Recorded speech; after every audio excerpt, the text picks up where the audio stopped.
Hi. The financial crisis of 2007 to 2008 has produced disastrous consequences for the world and for many, many people. It started with something which was called the credit crunch. The credit crunch was an outbreak of distrust, so that no one, particularly in the financial markets, but eventually beyond the financial markets, trusted each other. No one seemed really to know what was happening. Cooperation between people broke down.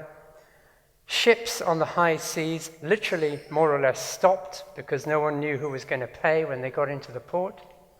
And the world economic system became paralyzed. And it hasn't really recovered since. In fact, without intervention at that point by the main central banks, it was actually on a Sunday in October when there was serious doubt whether the next morning, if you went to the cash machine, there'd be any money for you. So how on earth could all this happen? In particular, it's quite hard to accept that at the time, and many of the accounts that have come since then have tried to cover it up, no one really knew what had been happening. Policymakers, people at the top of finance and industry, they all were extremely anxious for a number of days and weeks, because despite some people being concerned, no one at all had really seen it coming. And I want to argue to you and say something about that the reason for that lies in very flawed ways of thinking that have dominated economics, but not only economics, policy making, even political studies to some extent, and many other areas of academia. Because academia matters in this respect, not because people in the practical world necessarily believe academic theories, but it determines the way people think to a large extent. Even if people don't agree with it, it's kind of what's in the air. So the academic theories, I think, really matter. And in particular, the main problem about the academic theories that dominate in this area are that they expunge a particular type of rationality. And this rationality is completely at odds with the way humans really make decisions. I mean, a feature sitting here today through the first two sessions has been, I'm sure all of you would agree, the emotion that you personally have felt as you listen to the accounts of the different people who came and talked. And emotion is an extremely important part of human being, of human thinking, and of human decision-making.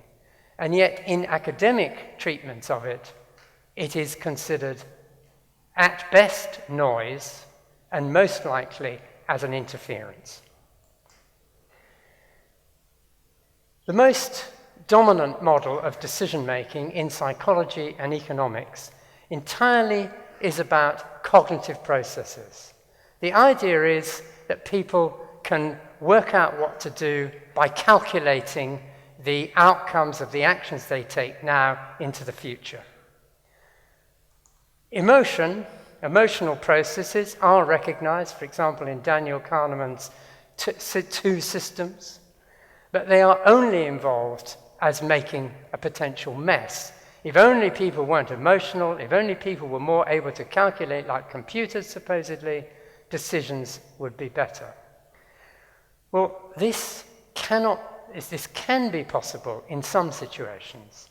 That is where we know what the answer is. And there are situations where there are known answers. We know that certain behaviors are not going to be great and things that it makes sense to calculate in that way. But most real decisions, and especially economic decisions, are made under uncertainty. That is, what will be the price of oil in 2 years' time? If I dream up, or for example, we heard about the rowboats, or we heard about the 4D printing, these seem like incredible ideas. But if you want to get the money to develop these, someone has got to believe in them, to put a lot of money in them, and to have a theory about the whole thing working, which simply cannot, that problem cannot be solved by reason. Sure, you use your reason, but ultimately what you've got to do is believe in it. And so I put forward a new theory, which is called conviction narrative theory, or CNT. In this theory, cognitive and emotional processes are constantly interacting to produce a narrative about the future. So we could think of what's going to happen to robots or 4D printing, in which you could imagine the ways they could be used and so on and so forth, and which will generate feelings as you have the narrative, whether it's the person putting this forward or the person who is being asked to put their money up. They will have feelings of, yes, I want to do it, or too risky. In other words, approach or avoidance emotions. And for action, there has to be more approach than avoidance, obviously, and that is essentially the theory. I think I might need to go back here, sorry. So, conviction narratives are about stories in which we believe, and they make use of what we know from modern brain science and modern social science. In particular, that our decision-making is embodied, we do it inside our bodies, and our feelings come ultimately from neurobiological processes. And we do it we are socially embedded, that is, we do it in a social system where we know what other people think and what they believe in, and we've learned things that we think are true about the world and so on. Even if these may change at some point, at a particular moment, certain things seem to be true. So narratives help to detect patterns and to make sense of the world. Narratives are used to create a simulation, a story about what's going to happen in the future. And above all, and this is the crucial point, as we play narratives through in our mind, they evoke feelings, approach and avoidance feelings, and this enables us to have this feeling of conviction or not. Now, human cognitive resources are not a standalone apart from the body. They're actually an evolved part of human systems, which have come through evolution and are built on top of all the systems within our body. And one of the most important systems is what's called the interoceptive system, which is the one that monitors. It's located particularly in the brain stem, in the primitive part of the brain. It monitors our homeostatic well-being, that is to say, our temperature and all the things that go with us in being required to survive. And in that area of the brain, there is this constant monitoring of approach or avoidance. So that as we play narratives in our mind, this is what's happening. Now, a conviction narrative theory, I believe, is the basis of how people do make decisions, certainly in any situation of uncertainty.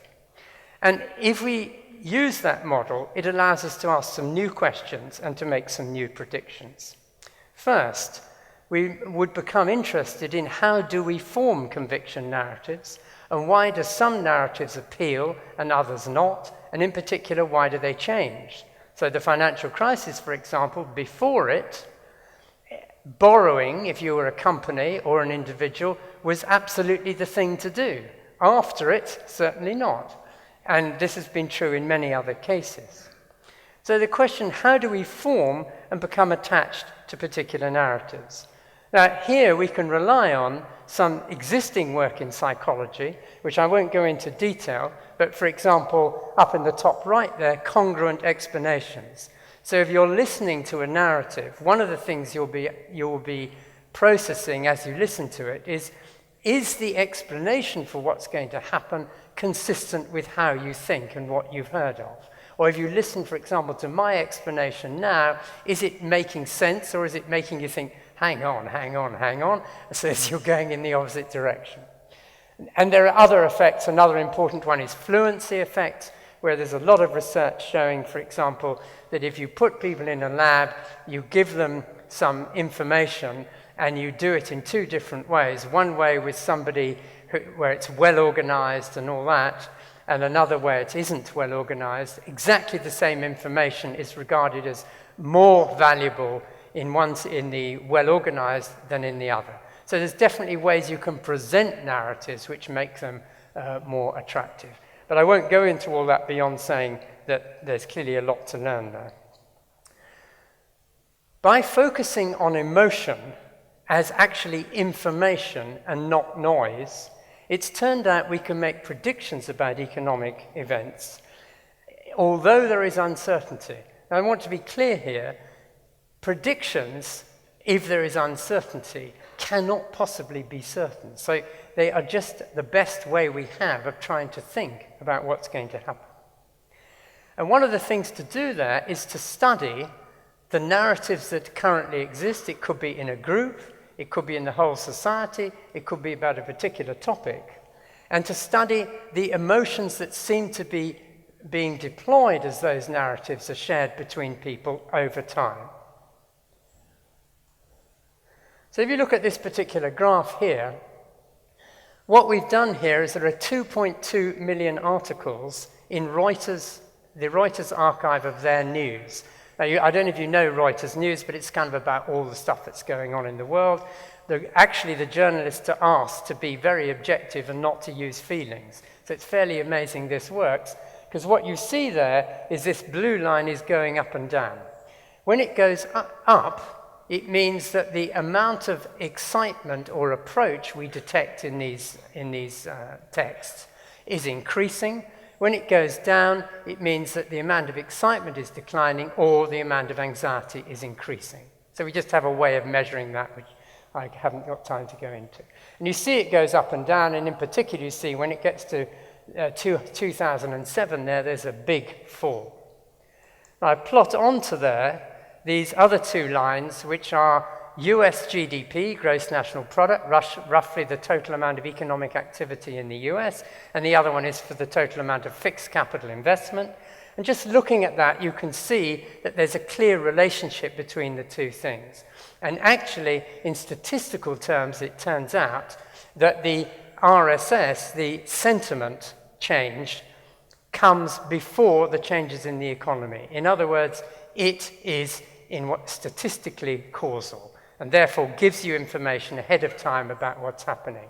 Now, this is quite a considerable and amazing fact, because actually economic forecasting is extremely difficult, and this particular way of doing it improves the standard way of forecasting by about 28%, which is quite a lot in a very difficult area.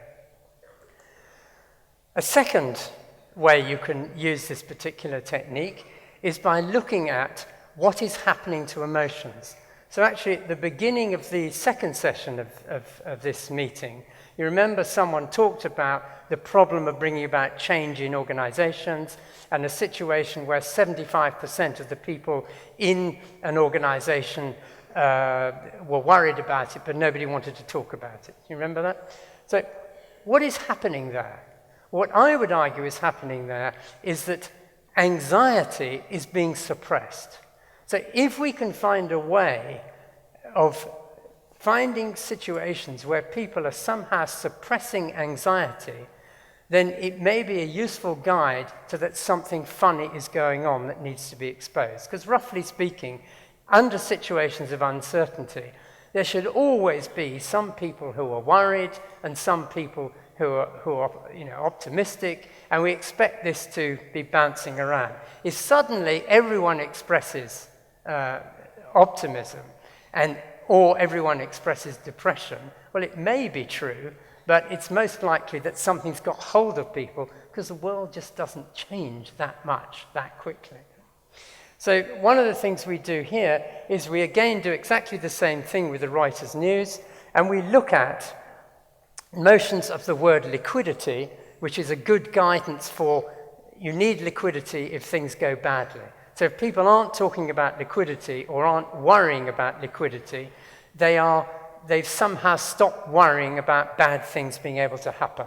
And you'll see there what the red line is meant to draw your attention to, that in the period leading up to the crisis, people were less and less worried about liquidity.